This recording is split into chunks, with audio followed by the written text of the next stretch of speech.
This episode is sponsored by Dr. Chrono by EverHealth, the #1 mobile all-in-one EHR. Built specifically for medical practices, Dr. Chrono includes an integrated feature that powers a seamless payments acceptance experience.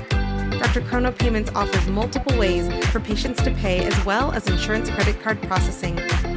As a Dr. Chrono customer, you can easily activate our fully integrated payment solution that will streamline your cash flow and help you get paid anytime from anywhere.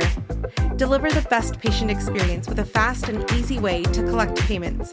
Visit drchrono.com/payments. That's drchrono.com/payments to learn more about Dr. Chrono today.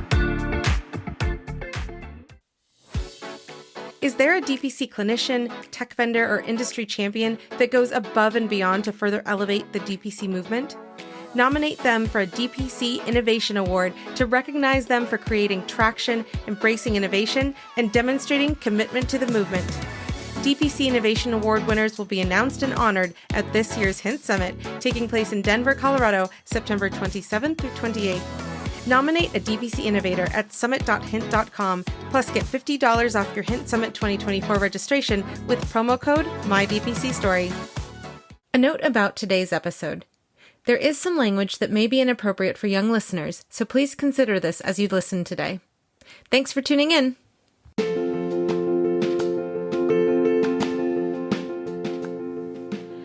Direct primary care is an innovative, alternative path to insurance-driven healthcare.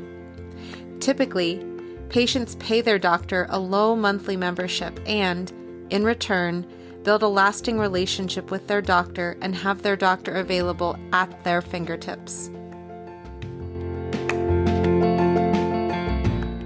Direct primary care is a life-saving change for us as physicians, and it gives us the opportunity to do what we do best without the shackles. I'm Dr. Natalie Gentile of Gentile Family Direct Primary Care, and this is my DPC story.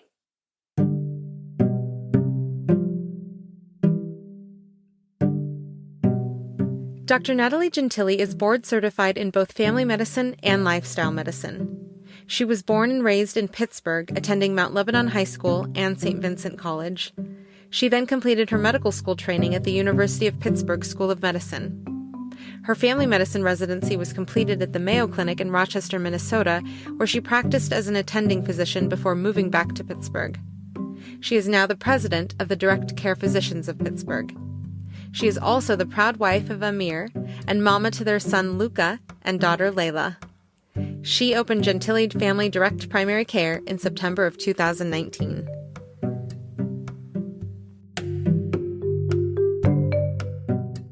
Welcome to the podcast, Dr. Gentile.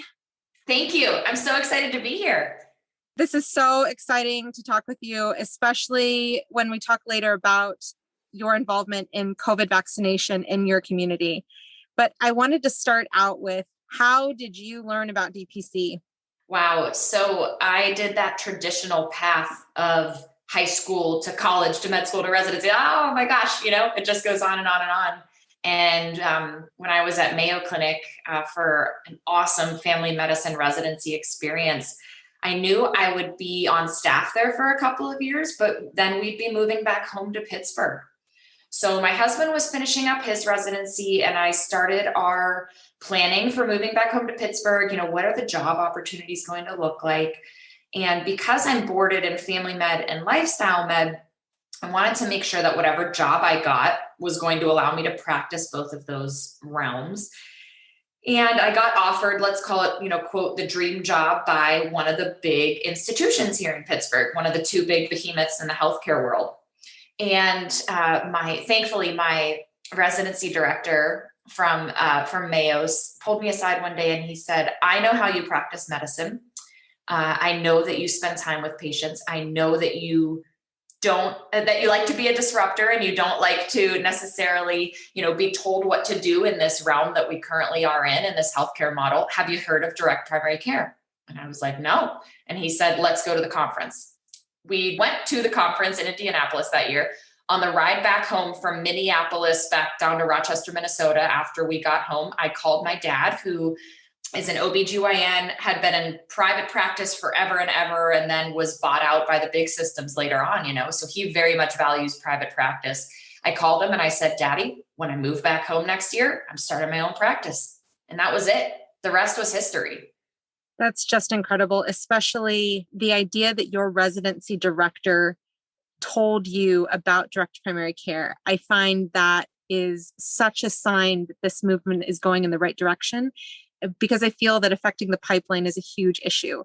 And so that is so powerful. It gives me chills to think about a residency director telling his or her residents, hey, knowing you as a doctor and knowing your dedication to this type of medicine, that he recommended that you go into direct primary care. I think that is so powerful. Yeah, it speaks so highly of him, and then his awareness of his residents, and he saved my career, Absolutely. I just love that. And he's probably telling more and more people as time goes on about direct primary care. So that is fantastic that the movement is growing from your residency specifically.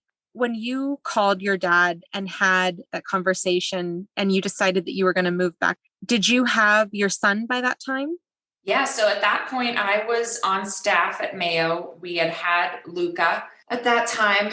And I was about a year out from moving back home. So that really started, that was in June of 2018. And we moved back home May of 2019. So in that year, knowing we were moving back home to Pittsburgh, I started figuring out what this was going to look like from afar, from Minnesota. And in that year, I became pregnant with Layla.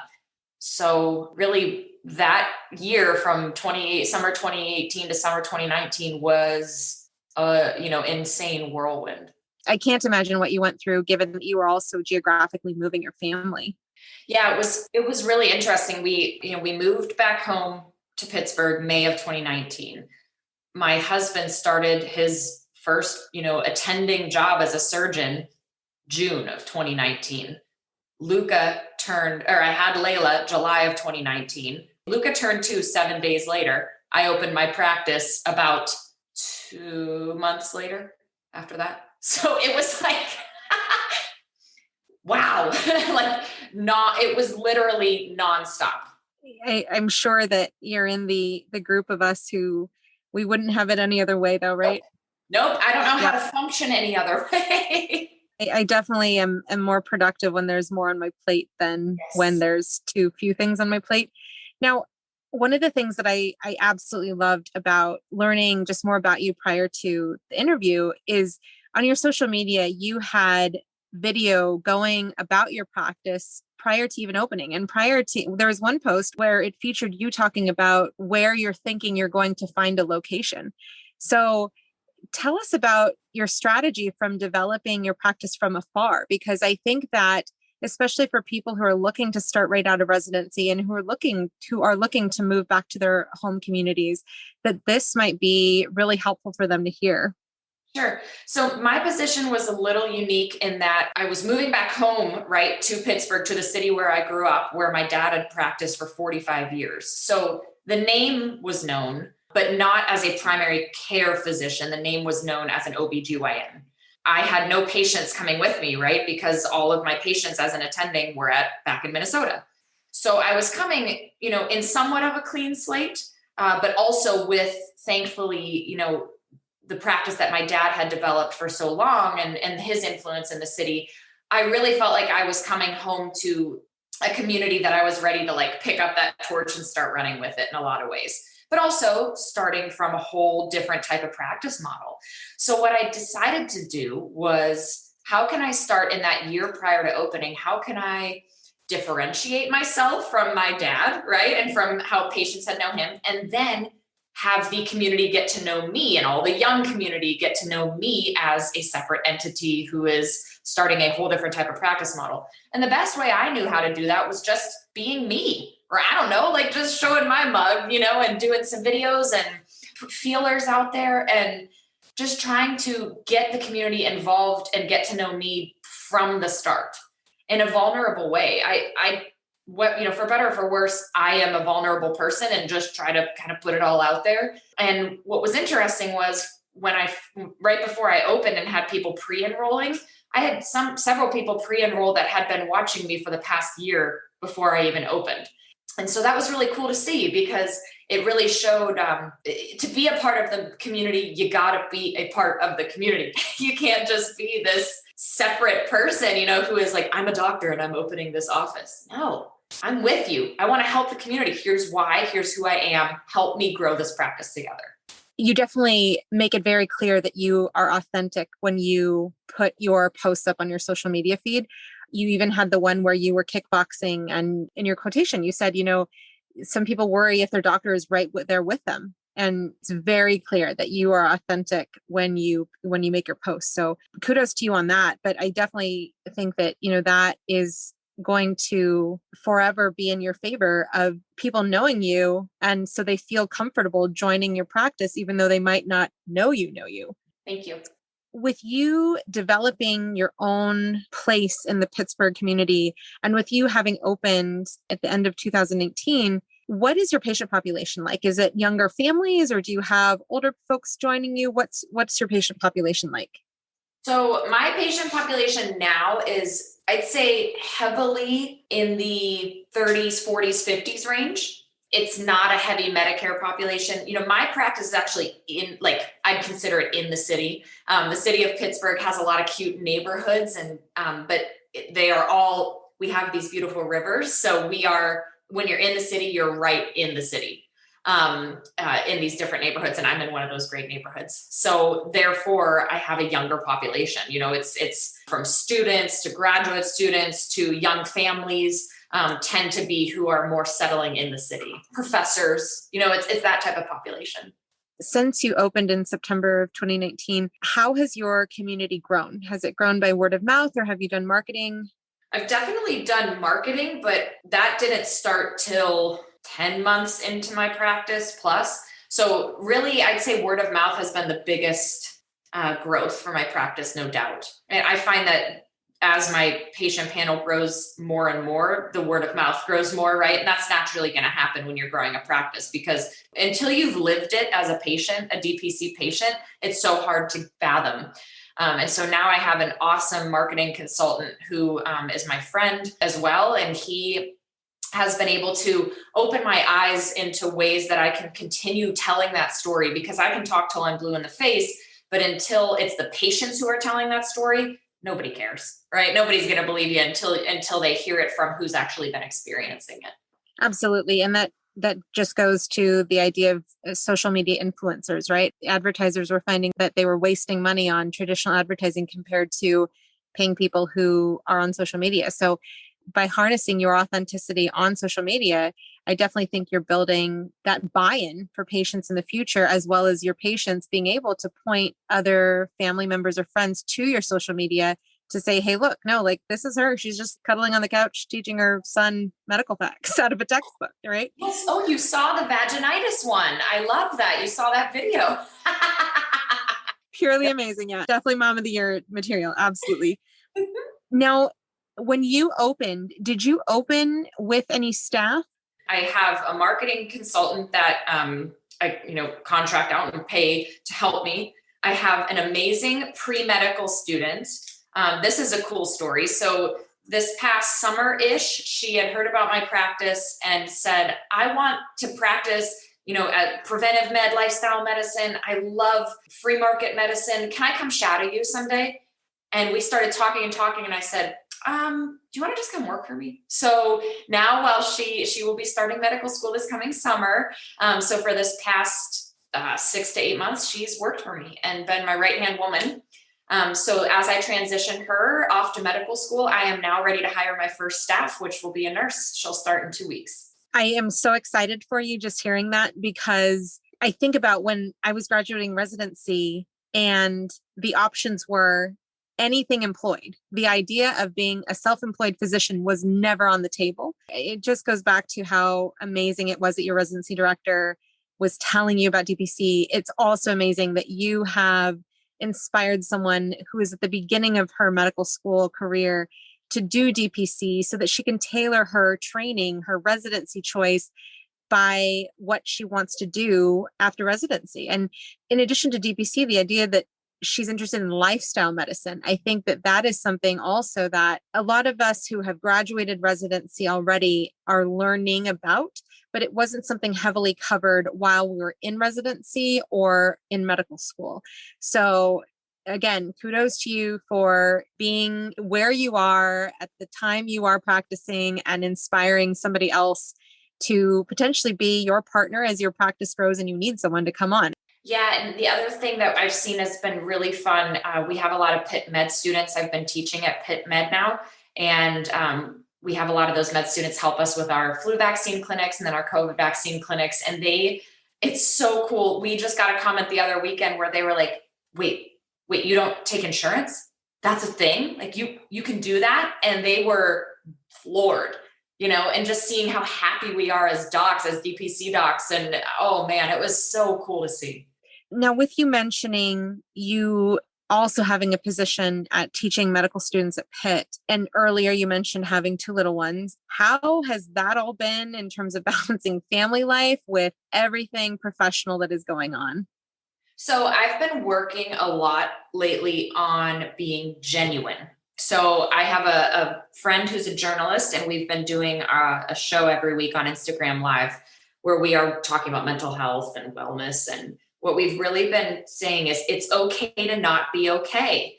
And so along with that is, when we say, oh, I'm doing it all and it's great, no, it's really challenging. And I honestly have been feeling it lately. Wow. I'm really feeling it. And, as a lot of us who go into DPC, I'm sure it's that type of personality of like kind of badass. Like those of us that pull off, opening our own practice, that's kind of hardcore, So I think a lot of us also then have the types of personalities where we take on a lot of different things because we can, right? We're good at it. So you do it. And what I'm noticing with 2 tinies at home, a husband that I'm crazy about and, want to spend time with and love on and be with. I take care of myself too. I put a lot of, self-care time in, plus all of this other stuff. It gets to be a lot. It really has gotten to be a lot. And I'm starting to realize one of my favorite mentors in residency, when I joined staff, he said, kid, say no to everything, because he was warning me. He's like, they're going to ask you to do a lot of stuff. And now I'm realizing that a few years later, he was right.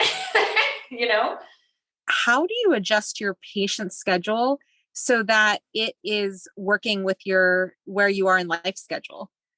So I still take that part very seriously of making my schedule at least work for things like workouts, being home on time with the babies, being there in the morning to have breakfast with them, getting my manicures in, getting my massage, like doing those self-care things are scheduled into my schedule. So my patient schedule works around that. I did learn to take Fridays off, and I use quotes for off, but as my admin day, because those are days when I'm catching up on meetings or working on some other stuff that I have to be doing for the practice and for the DPC world in Pittsburgh. So I do use those days, and then I get home early those days too, because I want to be home for the weekend. Stay with us. We'll be right back. Thank you to Spruce Health for supporting the My DPC Story podcast. The ways we communicate have changed dramatically over the past decades, but technology and tools in healthcare have not kept pace. Patients want more access and digital convenience, as well as the ability to text their care teams. Care teams are inundated with more communication and rising expectations, but are still using tools and technology stuck in prior decades. Spruce Health created a solution for the tech-forward DPC practice by creating a communication product designed to serve both the patient and the doctor through intuitive HIPAA-compliant workflows, tagging, scheduled messages, and triage templates ready for use, whether you're on your phone or in the exam room.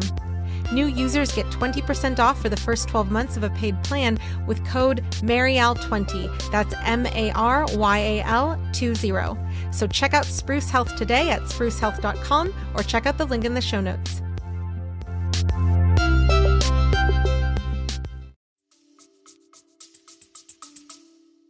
as you're onboarding new patients, given that you are scheduling your time with your kids, your workouts, your self-care, do you turn off the tap of patients that you're onboarding when it gets to a point where you're like, this is encroaching in my desire to keep a balanced life?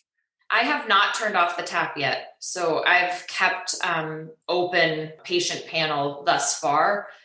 That's part of what has led me to hire a nurse, very, very part-time for now, but she'll be starting to just help me start to get my act together and get on top of things again. Because if I weren't hiring a nurse, I am very much at the point where I would, for my own mental well-being, would need to have a wait list pretty soon. And in terms of your growth, do you grow at a typical number of patients per month that are added on as new patients, or has that just grown exponentially? I, over the course of opening my practice, have averaged about, I'd say, a range of 10 to 15 patients a month. That varies because, there was that thing called the pandemic. So basically a whole year of my year and a half of being in practice was the pandemic. So that really didn't affect it a ton, but I will say that during, let's say the fall, it was like November, December were slower months for me. And now it's picked back up to that average.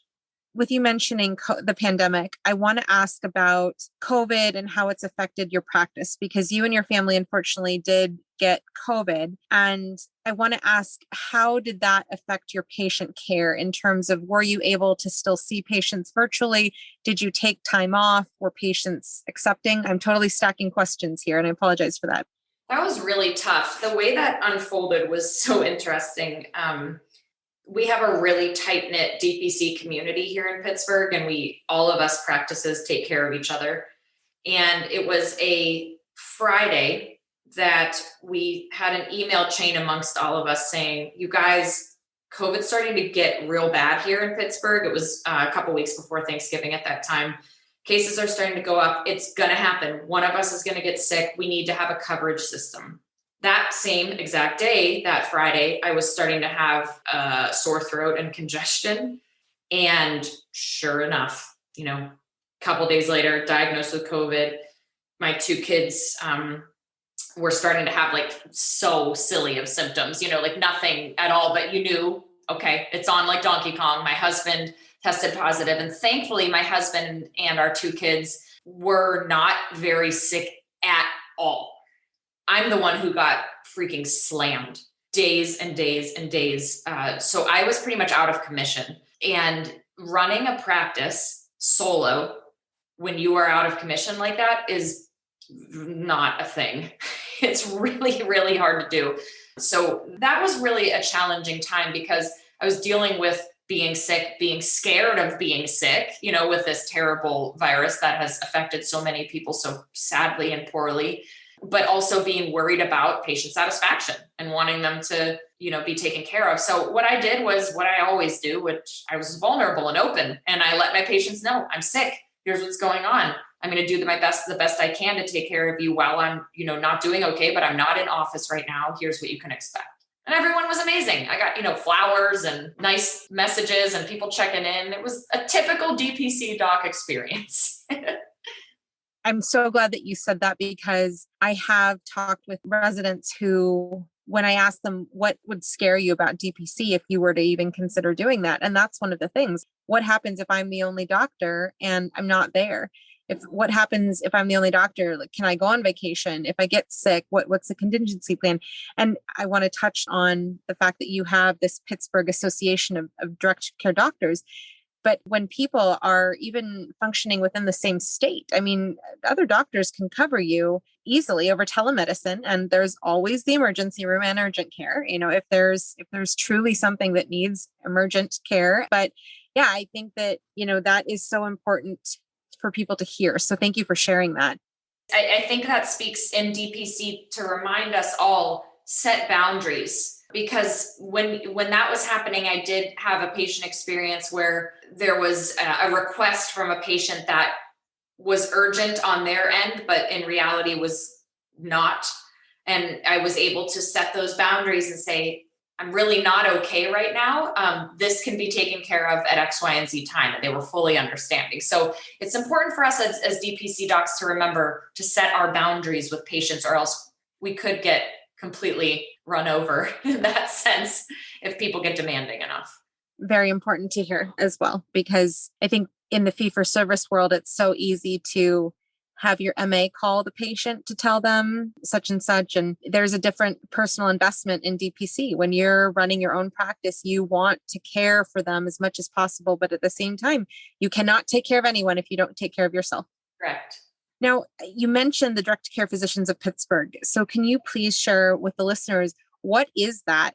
So I got to tell the whole story of the interesting story of this. So when I went to that DPC conference, when I was, just a mere infant, DPC infant, I'm sitting there, and the few people that are sitting in front of me at the table in front of me seemed familiar. And I heard them say Pittsburgh. And I walked up to them and said, "Are you guys from Pittsburgh?" And it was Dr. Kirsten Lynn, Dr. Leela Doherty, and her husband, Dr. Joe Doherty. And we get to know each other and chat. And it turns out now they're all my awesome friends. And Kirsten was the first one to open a DPC practice in Pittsburgh. So this is almost 4 years ago now. And when she opened her practice, and then eventually Dr. Doherty joined her, and then eventually Dr. Sam Urich opened his practice, they all formed a group called the Direct Care Physicians of Pittsburgh. And it was an alliance of DPC docs, moving DPC forward in the city. But it's really hard. I mean, I'm sure it's hard in every city, but in a city like Pittsburgh, which is absolutely dominated by the traditional healthcare model. I'm talking, you drive into our beautiful city, right on the tops of buildings, you see all their big names. It is no secret who dominates here. So it was hard for a group like that, an alliance like that, to really take a foothold when they're also trying to build their own practices. So it fizzled a bit. When I moved here, we all, of course, became friends. And then we decided to revive Direct Care Physicians of Pittsburgh and really start to determine what it means, what we're going to do, what our aims are, our goals are. And now we are running full force forward to make DPC a thing in Pittsburgh. With you guys making this commitment to educate the community about DPC and to encourage and inspire other members of the community to become DPC patients, have you guys done educating of other healthcare professionals such as acupuncturists or physical therapists or dentists so that they also educate their people about what direct primary care is and that it's accessible? So not formally as the Direct Care Physicians of Pittsburgh, but us as DPC docs already do that day to day, with the people we refer to. And then, even some of our own patients are in those fields. So they end up educating their community in that way. But that is one of our major goals as DCPP, to do that. Fantastic. Now, during the pandemic, the DCPP also went in as a collective to buy a refrigerator to house COVID vaccines and to really target especially healthcare workers that are not associated with the big systems to get them the vaccine. Can you please share about how that came to be? And recently there has been issues in the state of Pennsylvania with regards to access to the vaccine. So can you share about what's been going on there as well? Stay with us. We'll be right back. Have you tried an AI scribe in your clinic? Well, I've tried so many, and I can say Heidi Health is the best AI scribe I have come across thus far. With Heidi Health, I can create unlimited customizable templates for my notes to help me truly cut down on the time I'm spending charting. Template for pediatric well child check? Done. Template for weight loss management? Done. Some of my favorite things I've built into my AI template, beyond the general soap note, are having a list of actionables for our team to take after a patient visit, having the diagnoses listed, and creating an after-visit summary for our patients. Not only have I found Heidi Health to be the most helpful, customizable AI scribe so far, it's also more affordable than most out there. So try Heidi Health today and see how you can harness the power of an AI scribe for your practice. To get an entire month of Heidi Pro free, go to the homepage of mydpcstory.com and click on the Heidi Health ad. Wow. Yeah, it's been an interesting couple of months, let me tell you. So we already share vaccines. And so we had purchased a vaccine fridge and freezer. So we had that on hand for our regular vaccines. And by we, I mean the DCPP. COVID vaccine time came and we knew that they were coming to the state of PA. And we said we are perfectly positioned to play a role in helping with this rollout. So what initially started was we are independent healthcare workers. So no one's taking care of us with getting this vaccine, but we've been seeing patients this entire time. We are at risk. So therefore, if we're in this position, everybody else that's in our position is not getting taken care of either. And I'm talking everybody, psychologists, therapists, dentists, chiropractors, all of these people who independently work, own their own businesses, and are owned by the big healthcare systems.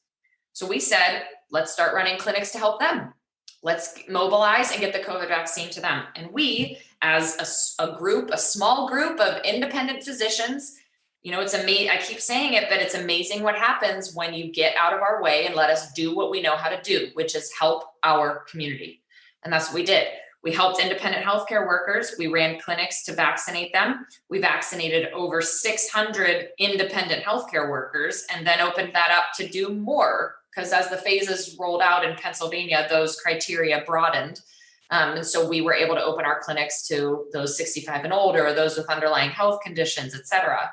But I don't know how much it's news across the country, but I know in our state, it's news that we are the black sheep right now of getting this vaccine rolled out.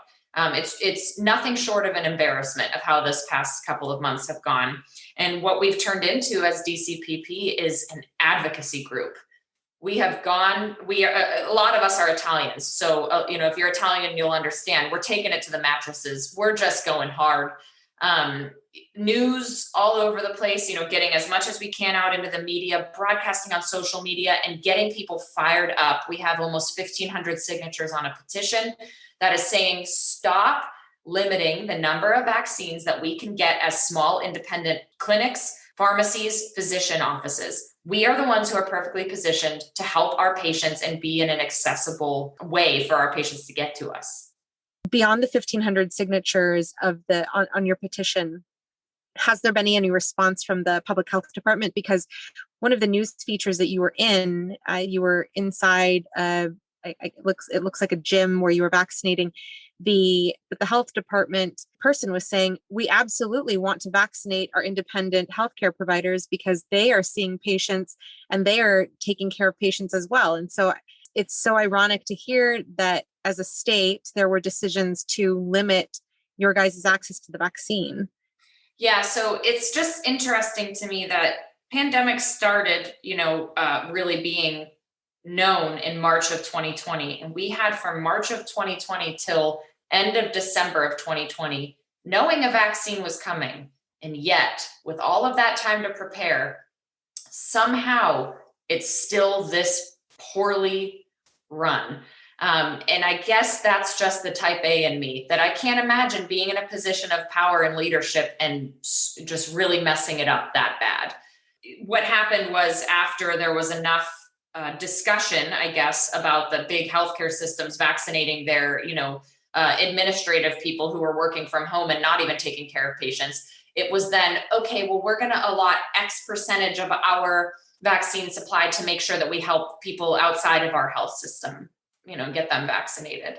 It's very indicative of our current healthcare system in general, how we are not healthcare, we are sick care. This has all been trying to put Band-Aids on things after the fact.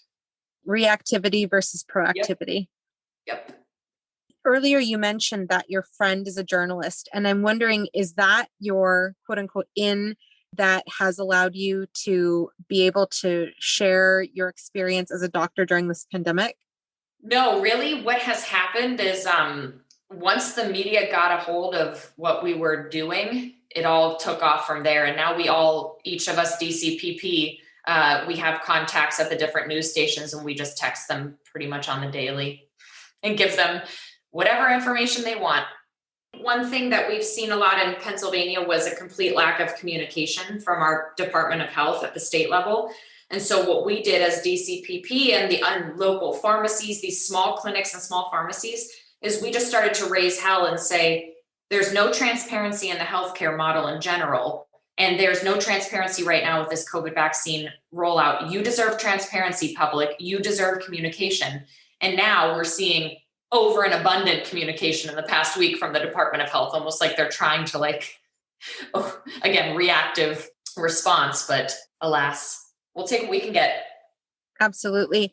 Now, with the increased visibility because of being featured in the media, I'm assuming that you must have gotten just a flood of communications, phone calls, emails. How did you handle that as a solo practitioner? I think that was really the spiral that led to a lot of us feeling really burnt out, was that influx of attention and phone calls. Because as a DPC doc, you automatically have a lot of texts, phone calls, emails every day. Just that's how our communication styles are. Add on top of that from the community, non-patients, the constant phone calls and voicemails. And on top of that, the sad voicemails and phone calls. I've been trying, it's like a full-time job trying to get a vaccine.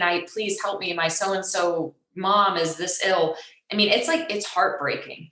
And so that has been extremely draining, trying to keep up with that. So the way we tried to combat that is, thankfully, we all work together through DCPP, and we created a unified email, a unified contact from that perspective that we all can pop into and try and manage. And just taking care of each other when we can, to return phone calls and reach out. It's been a lot of auto replies on texts and emails we've had to create. Just recently, you had posted about, and I loved it. It was like at 4:15, you got a call about somebody needing a vaccine. And by 6:45, you were home and cuddling with your kids, and somebody had been vaccinated. So how does it work when you guys do home visits for the vaccines, or home visits in general?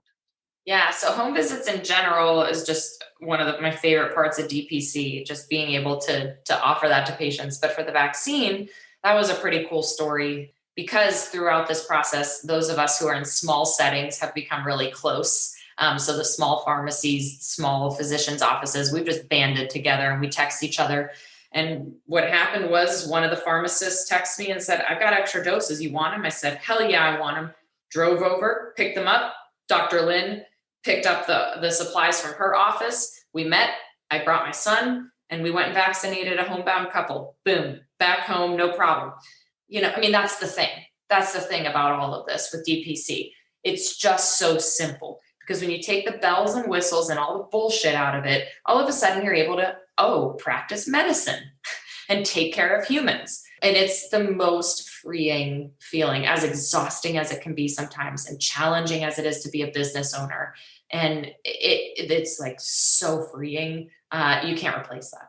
I absolutely feel that sense of freedom from everybody that I speak with doing DPC, because like you said, it's just simple medicine, and simple, not in terms of, unintelligent, but simple as in, this is how easy medicine and how inexpensive medicine can be.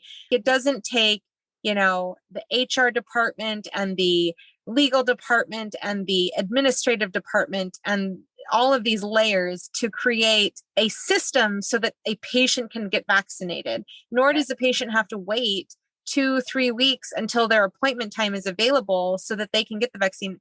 You literally, that's why I loved that post. It was like at 4:15, this happened. At 6:45, I was home. And someone had been vaccinated. That is just amazing. So I actually took screenshots of your post, and I'm going to put that on your blog, because the timeline there is beautiful. Now, you mentioned a pharmacy calling you to say, "Hey, we have extra doses of the vaccine." Now, that is absolutely in line with direct primary care, people working together like you guys did the day that you gave these vaccines. Can you tell a little bit more about this relationship that you have with Blueberry Pharmacy? Yeah, so that was a different pharmacy that happened with. But Blueberry Pharmacy, oh my gosh, Kyle, the pharmacist there, is doing some mind-blowing stuff. So he is like our counterpart, but as a pharmacist. He's a cash pay pharmacy. And by cash pay, I mean, self-pay, cash pricing pharmacist. And he came to us in Pittsburgh, thank God, and opened his pharmacy, and now is helping so many people, whether they have insurance or not, save money on their medications. So he and I touched base several months back and came up with this idea of what if his pharmacy benefit, being a member of his pharmacy, was tied into being a member of my practice. And so essentially, as being a member of my practice, you also have access to Kyle as your pharmacist, and you could get your meds from Blueberry Pharmacy if you want. You don't have to if you don't want to. But it also gives me the opportunity to pay him for his time as I consult with him about my patient's medications, polypharmacy, pricing of medications, drug interactions, et cetera, et cetera. So what a cool relationship. And we're going to pilot that for the next couple of months and start to work out the kinks. And then as we collect data, we'll take it on a broader scale to DCPP and work as a group together in DCPP on a broader scale to see how we can make this, a lasting relationship. It makes me think about how your dad sold his practice. People who are in pharmacy positions have also experienced this frustration with the way that our insurance-driven healthcare is running and is affecting patients. And so I think that's wonderful that, the education is going beyond just physicians in your community and that you have built this collaboration also with a direct care pharmacy.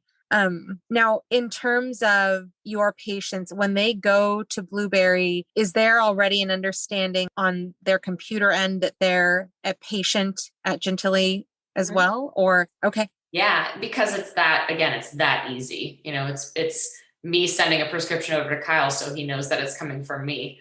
And then, or it's me shooting Kyle a text or giving him a call and talking directly to him. It's these relationships that are just like, never had that in the past, just that easy call somebody up and let's talk about it kind of relationship. And I didn't have that until DPC.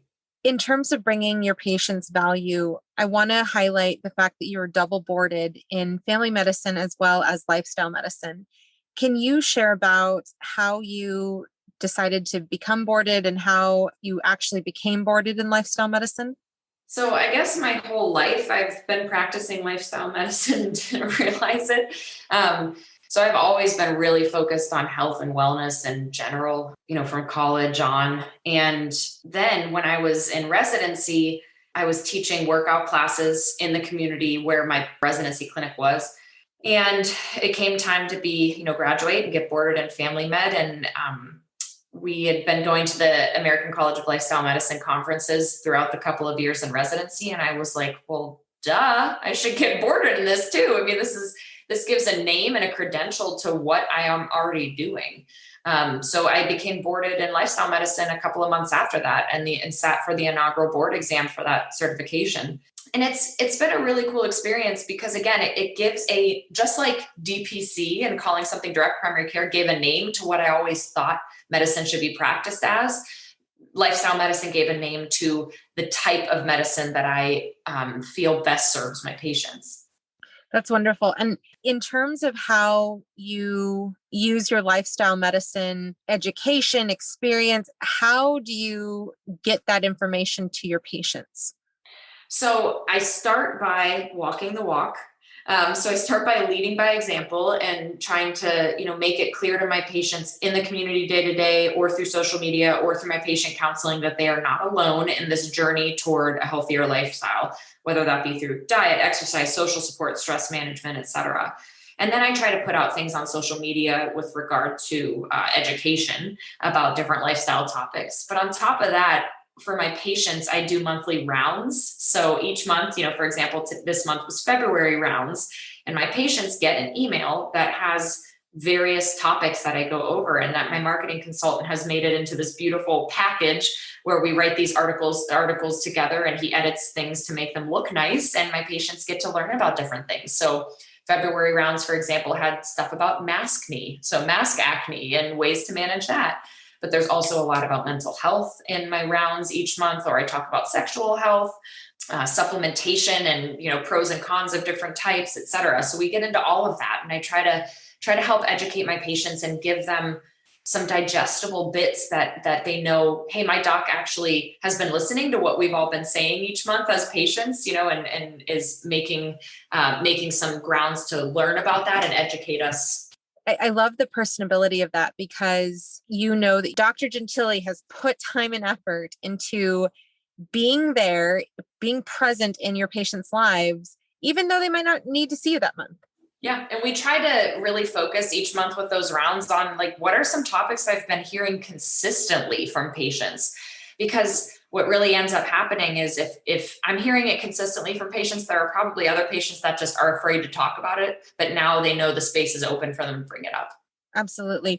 And I'm glad you mentioned that too, because that is something where I've heard people ask about, well, how do you find topics to touch on? And I definitely agree that if you hear it from one or two people, the chances are that more people are wanting to know that and might not know how to ask the question, perhaps. Now, going back to lifestyle medicine, for people who are new to your practice or having difficulty with their mental, emotional, physical health, specifically, what do you say to people who say statements like, it's too late or it's too hard? I know you said you start off with walk the walk, but how do you address those for patients who are having such a difficult time envisioning what they could achieve? Mm-hmm. I try to focus a lot on, I do a lot of motivational interviewing. I also focus a lot on reminding people that their genes don't determine their destiny. So we get into a lot of empowering type of talk and goal setting and making things tangible and achievable. We try not to bite off too much when it comes to goal setting, me and my patients together. And then I just remind them, I'm here, I'm an accountability partner. One thing that's really interesting about DPC is because we have so much time with patients and so many touch points with patients, we are so much more than just primary care in the general definition sense. When people think of primary care, they think of that poor experience that they've been having where they don't have any time, they don't have any continuity or follow-up with their doc. But in DPC, we all know that's so different. So we end up doing a lot more than just primary care. So I try to make it clear to them, yes, I'm your primary care doctor, but there's so much more I can help you with. So don't feel pigeonholed. Don't feel like you can't achieve these goals or get out of what you thought was your destiny and your health. We can achieve more together. I love it. And I believe it was Dr. Beckenhauer who said, if there's anything that comes up, ask me first, because likely I will be able to answer that question. Because as we all know, a well-trained primary care doctor, a physician, will be able to take care of 85 to 90% of problems. And that's just with common health issues. And again, with the time, like you're saying, you can go way beyond that. So one of the things that you had offered in the past was the Optimizing Your Health series. Can you share a little bit about that? And did you incorporate goal setting as a collective in your patient panel within that series? So I'm on the board of Plant-Based Pittsburgh, which is our organization that works to educate the community about incorporating more plants in your diet and just eating more of a rainbow plate. And we do a lot of education series in the community. And I've done webinars as part of the Plant-Based Pittsburgh work. And so we had this 3-month series to start the year of Optimizing Your Health. So I did a talk about the gut microbiome. What I did individually for my patients outside of Plant-Based Pittsburgh was a lifestyle challenge for the first month of the year. And that was different from a get healthy because it's New Year's Day. It was more of a, let's work together on goal setting. Let's work together on identifying some deeper issues, your relationships with food, intuitive eating assessments, et cetera. So I get to do a lot of that stuff through my lifestyle medicine training, and because I have the time and opportunity to. And in addition to your practice and your involvement with Plant-Based Pittsburgh, you also are involved with the Walk at Home production company. So please share about that, because that is definitely an exciting aspect of you as a doctor. It's a really fun story. So if you've heard of Walk with a Doc, so the international movement of getting out, walking with a doc, and you do a short education for your community, and then you go and walk together with your patients. And it's an amazing program. So February 2020, I I said, March 2020 is going to be my first walk with a doc for the Pittsburgh chapter. We're going to have our first walk with a doc. Well, that, went down the drain.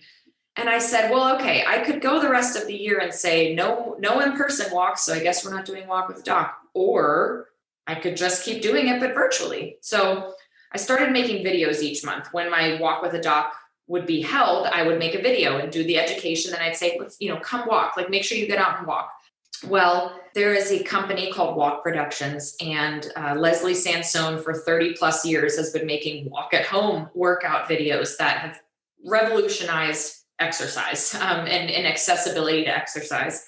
Well, Leslie Sansone is a big fan of Walk with a Doc and had been working with the Walk with a Doc organizational team in the past and had seen my videos. She came across them and said, well, we are originally a Pittsburgh-based company. They're now in LA and New York, but we need to have like a doc that's doing this. Like, this is huge. So she contacted me and I was like, oh my God, is this real life? Like, I have always taught fitness. I have always been interested in this. And now like a production company is calling. This is so exciting. So I've had the privilege of getting to know Leslie and getting to know her daughter, Marie, who's now like big time in the production realm in walk productions, and really fun. This past weekend, I actually filmed my first piece as a walk leader. And my cast was 6 healthcare workers. So I got to pick med students. My husband, who's a surgeon, Dr. Kirsten Lynn, who's a DPC physician, were in my cast, and we got to do a 1 mile walk and got filmed, and that'll be out soon on YouTube. And then I got to lead a yoga as well, because I'm a yoga instructor. So that honestly, like, that gets me really riled up, like teaching exercise. And then being able to teach exercise as a doc and being able to, integrate in the community in that way, that is the stuff that like gets me cheesing real hard and gets me really excited. And it doesn't come with like the bells and whistles and challenging parts of being a doctor, right? Like, that's just plain fun. I love that. And you can definitely hear the enthusiasm coming through. Now, I want to jump to when you think about your career, where you've come from, where you are now.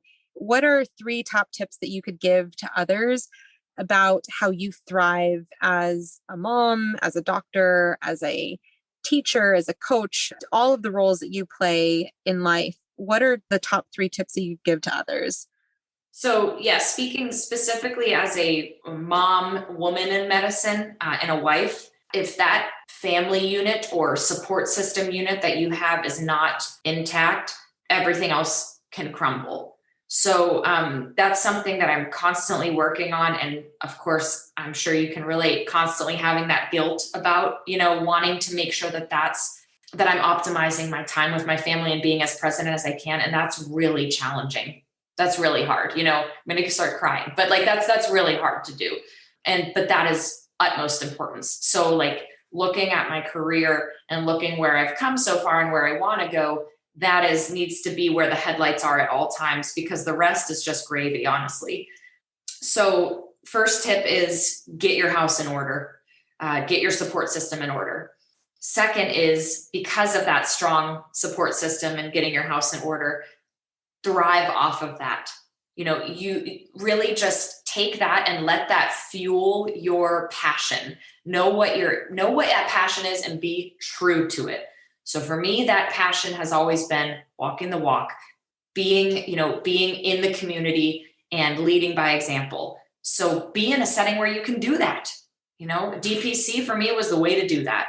And then my third tip would be, it's okay to be vulnerable, and being vulnerable with your colleagues and being vulnerable with your family and being vulnerable with your patients and your community is authentic. And that's the real deal. And people want to see that. That's what's going to help us break down our trust barriers that people, as patients have with our healthcare community right now.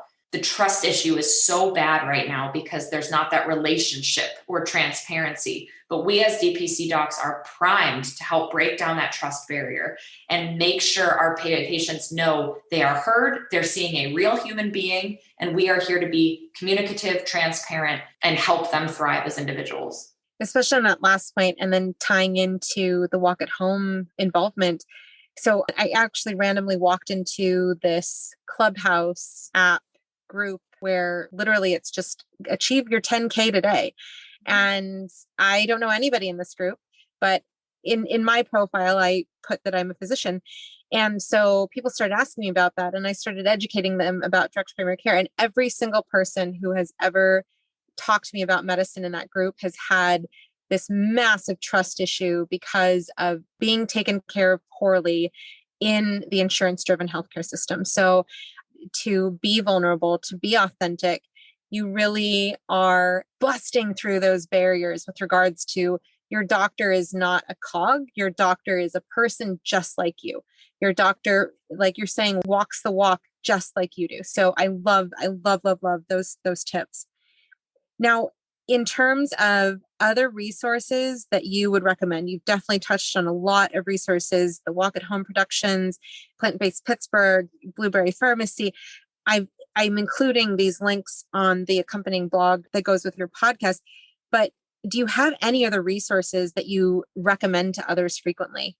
Yeah, so of course, the DPC Docs Facebook page has been absolutely integral. And then, of course, DPC News, plugging for Dr. Farrago, love. And then resource-wise for lifestyle medicine would be the American College of Lifestyle Medicine. So starting there when going through that process of learning more about it. I would say those are places where I've been pointing medical students all the way up to DPC curious physicians. And on that note, what is the best way for others to reach out to you after this podcast? Yeah, so please feel free to email me, gentilefamilydpc@gmail.com, or text or call me 412-219-4613. Thank you so much for joining us today, Dr. Gentile. Thank you so much. This has been a blast. I appreciate it.